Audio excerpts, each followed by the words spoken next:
Thank you very much. Back in 2009, I was flying back to Iraq after spending 6 wonderful weeks on an exchange program for the first time in my life with 15 Arab students and 5 Kurdish students in the University of Arizona. We were all happy. I was so enthusiastic, so eager to go back to Iraq and make change. But then I was shocked. My friend next to me in the airplane turned around and he said, "Arez, I'm so sorry. You truly have my apology." And I looked at him and I said, "Did you fart? Why you're sorry?" And he said, No. Let me apologize and then I will tell you why I'm sorry." He kept talking, I kept listening, but at the same time I was breathing like that to see whether he smelled alcohol or not. But then I told myself, whoa. This guy prays 5 times a day. How can he be drunk? Because I thought that my friend was drunk because he was not the same guy that I knew before. He kept talking, I kept listening, but I stopped him. I said, "Listen, man, you're killing me. Tell me why you're sorry. Tell me why you're apologizing. If not, I'm going to jump from the airplane."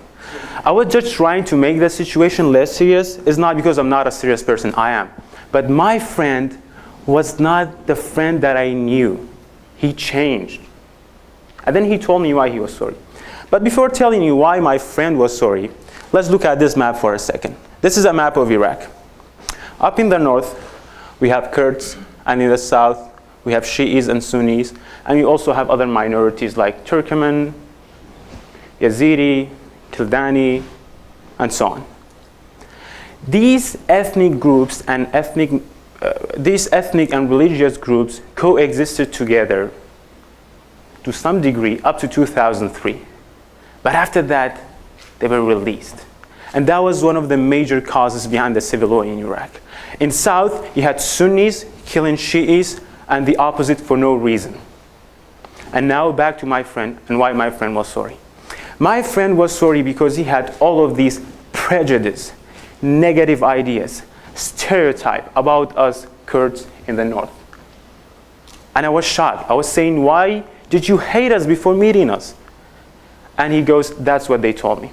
So what I did, I talked to the rest of the students, and then I realized all of them had the same idea, the same way of thinking. And I told myself, someone has to do something about it. This is the reason why we had the civil war. I always wanted to be the person to make that change. But at the same time, I was in love with journalism. I wanted to be the one who trained people in the country to somehow elevate the skill of journalists in Iraq. My name is Arez Hussen. I'm a senior student. I'm also a journalist. You see, I was trapped between training journalists and also breaking the stereotype until last year. A friend of mine called me, and then we realized that we can actually bring both together. The initiative that I'm honored today to present is the work of 5 people and is funded by UNESCO. What we do, we train journalists all over Iraq. But before actually jumping to talk about the goals of the initiative, let me just walk you through of the nature of our initiative. We try to be different from the rest of the trainings in Iraq. We try to train journalists through intensive workshops, like the workshop we had last summer in September, 8 days workshop. We don't put journalists in a room, train them for 3 days, and then adios, go home, go back to the wilderness. No, we stay with the journalist. We train them. The training that we had last summer, last September, it was an 8 days workshop, 1 day in the classroom, and the other day on the field. These are a couple of photos of the training. This is me collapsing after 19 hours of working from 8 a.m. to 3. And this is another journalist who just couldn't take it anymore at 12 o'clock at night. That was the first phase of our initiative.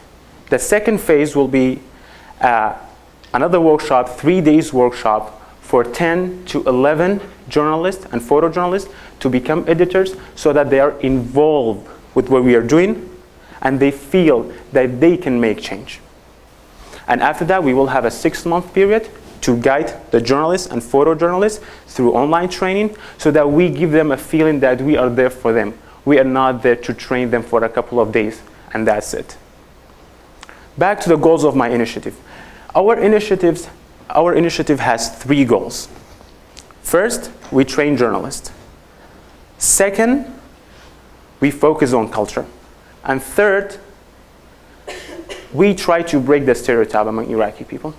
Let me start with the last one, breaking stereotype. What we do, we fly journalists from all of the Iraq, different ethnic, different religion, and we put them in one room, and then we divide them into small groups. You have a Shi'i with a Sunni. You have a Kurd with an Arab. You have a Yazidi with a Christian. And they go out to report.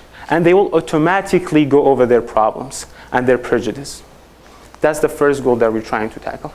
The second goal is training journalists. I'm not going to talk about all of the problems that we have in Iraq when it comes to media and journalism. One thing that we do focus on is to develop the idea that in order for journalists and photojournalists to write and to take photos, they have to live it. They cannot go somewhere and write something in 2 hours. They have to actually go there and live with the people and then be able to write the story.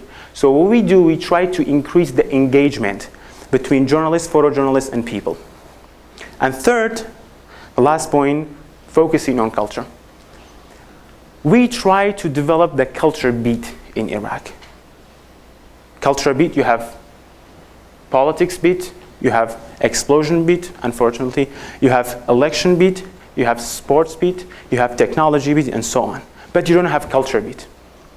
Developing the culture beat among Iraqi journalists and photojournalists will have 2 impacts. One, you give the opportunity for people to read about each other and understand each other, and they will go over their stereotype and prejudice. Second, you show the rest of the world that Iraq is not a war zone. It's not. There are other things in the country that is going on. You see, I believe that this is something that should happen now, today, not tomorrow or the day after. And just seeing all of you in this room with your wonderful initiatives show me that I'm not the only person who wants to make change. And I believe if we combine our individual efforts together, we can achieve things that are a lot greater beyond our imagination and individual efforts. Spas. Thank you very much. Shukran.